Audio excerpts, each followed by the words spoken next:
আসসালামু আলাইকুম। তো আশা করি সবাই ভালো আছেন। তো কয়েকটা কথা বলবো আপনাদের মাঝে। ধরেন এই যে আমি এখন আপনাদের সামনে কথা বলতেছি এই ভিডিওতে, আমার বয়স কিন্তু প্রায় 25 বছর চলতেছে। তো আমার এই 25টা বছর কিন্তু হইতে অনেকগুলো দিন লাগছে। আমি যখন এই দুনিয়াতে আসি বা আমার রব্বুল আলামিন দুনিয়াতে পাঠায় মহান আল্লাহ, আমার কিন্তু এই বয়সটা ছিল না, এরকম স্বাস্থ্য বলি ছিল না, এরকম বা আপনাদের সামনে কথা বলতে পারতাম না। তো একটা সময় আমার মার গর্ভের থেকে যখন এই পৃথিবীতে আসছি, আমার মাই কিন্তু আমার ফালছে, আমার বাপে ফালছে, তারা পাইলা দাইলা আজকে 25 বছর বয়স পর্যন্ত নিয়ে আসছে। তো এই বয়সটা 25 থেকে মনে করেন 25 থেকে 10 বছর বয়স পর্যন্ত মানুষের ইয়াং বয়স থাকে। এই ইয়াং বয়সে সে চাইলে অনেক কিছু করতে পারে। হ্যাঁ, সে বাবা মার সেবা যত্ন করতে পারে, আয় রোজগার করতে পারে, পাশাপাশি পড়ালেখা করতে পারে, পাশাপাশি কোরআন, যে কোরআন আমরা বুকে ধারণ করি, সে কোরআন শিখতে পারে। এই বিষয়টা এই সময়টাই কিন্তু দুনিয়ার কিন্তু চিন্তা ভাবনা তার মাঝে থাকে না। কারণ থাকে না এই কারণে মনে করেন তার যে বয়সের অনুযায়ী সে আপনার সামনে যে তার যে সামনের দিন আছে এগুলো চিন্তা ভাবনা সে করে না। সে বয়সের কারণে সে বিভিন্ন কাজ কামে লিপ্ত হয়ে যায়।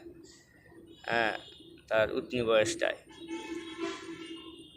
সুখে সীমা নাই। এই বয়সে যখন আপনার 25 বছর পার হইব, তাকে বিয়ে শাদী করানো হইব, সংসার জীবনে সে পাও রাখবো, তখন সে বুঝতে পারবো যে এই 25টা বছরের কি মূল্য ছিল, কি দাম ছিল, তার আগ পর্যন্ত সে বুঝতে পারতো না।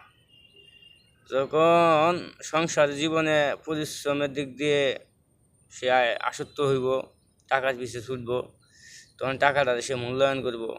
ঠিক আছে, তার সংসারটারে সে সামাল দেওয়ার জন্য অনেক চেষ্টা করবো আর কি, কীভাবে ভালোভাবে চলা যায়, ফেরা যায়, বাপ মারে খুশি রাখা যায়। তো তখন কিছু লোক সাফল্য পায়, বেশি অংশ সাফল্য পায় না। আরেকটা বয়স হইল আপনার যখন 40 পার হয়ে যায়, তখন কিন্তু সংসার বাদ দিয়া ছেলে মেয়ের ভবিষ্যতের চিন্তার দিকে সে আসক্ত হয়ে পড়ে। ছেলে মেয়েকে, সন্তানাদিকে কীভাবে মানুষ করবে, এই জিনিসটা আপনার মাথায় থাকার দরকার ছিল যে আমার বাবা মা আমাকে এই শিক্ষায় শিক্ষিত করতে, এই শিক্ষায় শিক্ষিত করতে চাইছিল আমার বাবা মা। তো বাবা মা যখন বৃদ্ধ হয়ে যায়, বুড়া হয়ে যায়, তখন তারা কিন্তু শিশু হয়ে যায়, জানেন। হ্যাঁ, আপনার সন্তান যখন আপনার দায়ভার বা দায়িত্ব নেওয়ার উপযুক্ত হয়ে যাবে, তখন আপনার বাবা মা কিন্তু বৃদ্ধ হয়ে গেলে তার আর কিছু করার থাকে না। সে তখন আর উন্নয়নের, ফ্যামিলির উন্নয়নের কাজের জন্য চিন্তিত থাকে না। সে ভালো মন্দ খাইবো এই চিন্তিত থাকে না। সে ভালো কাপড় চোপড় কিনবো, টাকা পয়সা ভাঙবো এই সামর্থ্য তার থাকে না, এই চিন্তা ভাবনা থাকে না, এই ভাবনাও থাকে না। তার একটা ভাবনা থাকে যে আমার মৃত্যু জানি কখন হয়ে যায়, কখন জানি আমি বিচারে মুখোমুখি হই, কখন জানি আমাকে আল্লাহ ডাক দেয়, কখন জানি আমার হায়াত ফুরে যায়, এই চিন্তায় থাকে। তো তার সন্তানাদি যারা, তখন হয়তো কেউ বাবা মাকে আপন করে নেয়, কেউ অবহেলা চোখে দেখে, কেউ অবহেলা করে।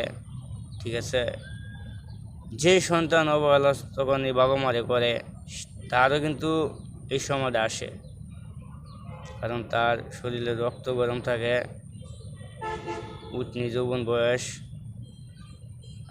নিত্য বিয়ে করছে, বউ নিয়ে আনন্দ ফুর্তিতে থাকে, মানে বাবা মার প্রতি এত খেয়াল থাকে না।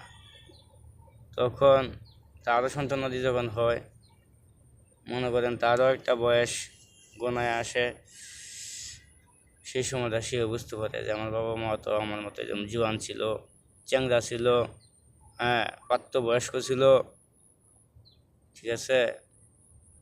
তখন মানুষ পুরা হইলে যায় তার সব ভুল বুঝতে পারে যে আমি এই দুনিয়াতে কি করলাম, কিছুই করতে পারলাম না, কিছুই নিয়ে যেতে পারলাম না, বুঝছেন। যাদের বৃদ্ধ বাপ মা আছে তাদেরকে মূল্যায়ন করেন, আপন কইরা বুকে ঠাই দিয়েন, অবহেলিত করেন না। কারণ এই দুনিয়া কিন্তু চিরস্থায়ী না। এই দুনিয়া আজকে আপনার সন্তানের, আপনার জন্য না।